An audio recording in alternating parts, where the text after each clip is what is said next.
Hello, friends. This is Dave Hurwitz, executive editor at ClassicsToday.com, here with Mildred. Right, Mildred?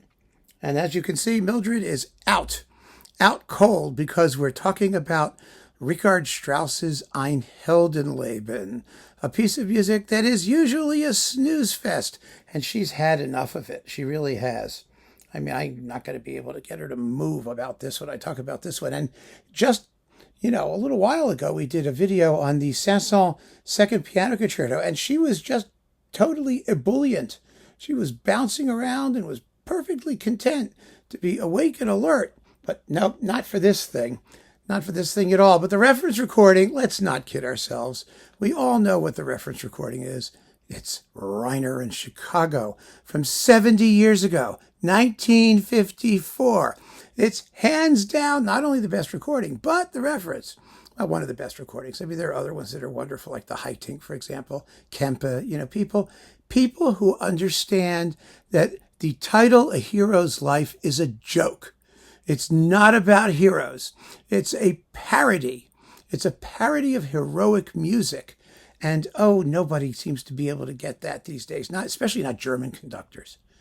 Heavens to Betsy, no, Karajan. Oh, my God, it's just goose-stepping along. It's horrible.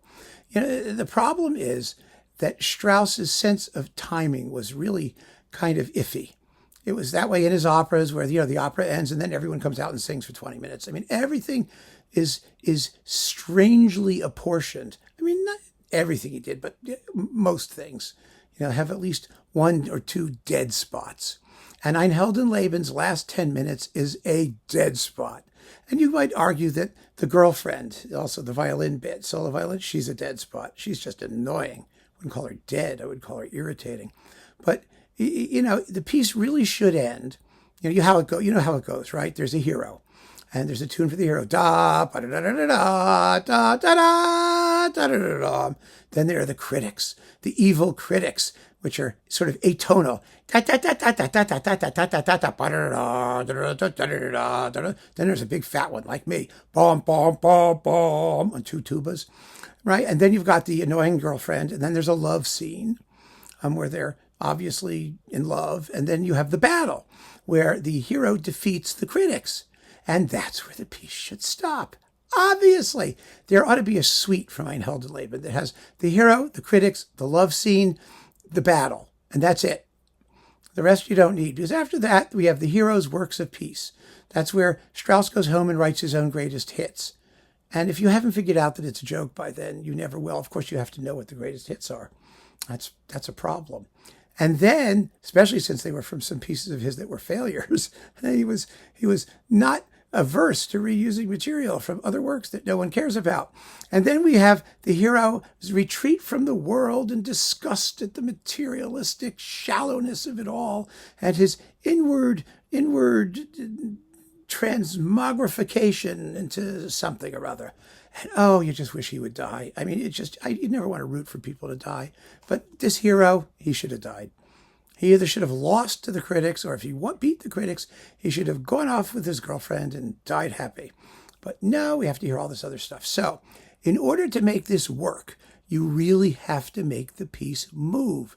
And what fascinates me about it, really, is that the best performances do just that. There's no secret to it. Strauss is one of the most shallow composers that ever lived. Everything is obvious. It's all on the surface.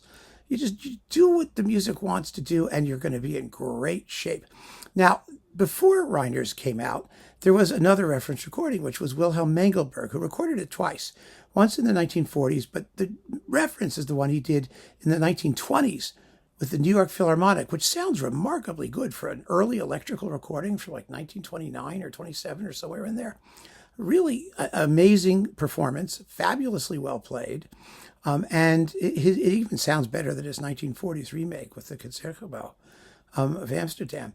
So that was a reference, of course, because Strauss wrote it for them, for Mengelberg and the Concertgebouw, and dedicated it to them in 1898. And so having Mengelberg around is like really important from a historical point of view.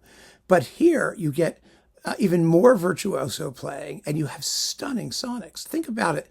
This was recorded 70 years ago, and it still sounds better than just about anything that's been done since. I mean, just goes to show that making stereo recordings is an art, not a science. And boy, had these folks mastered the art. John Pfeiffer, yeah, the producer, unbelievable, just unbelievable. So this is the Ein Heldenleben of choice. It's just a no-brainer as far as that one goes. There are no competitors for the label of reference recording in this particular work.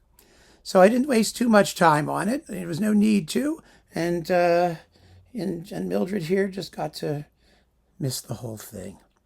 Keep on listening, friends. Thanks for joining me. Take care.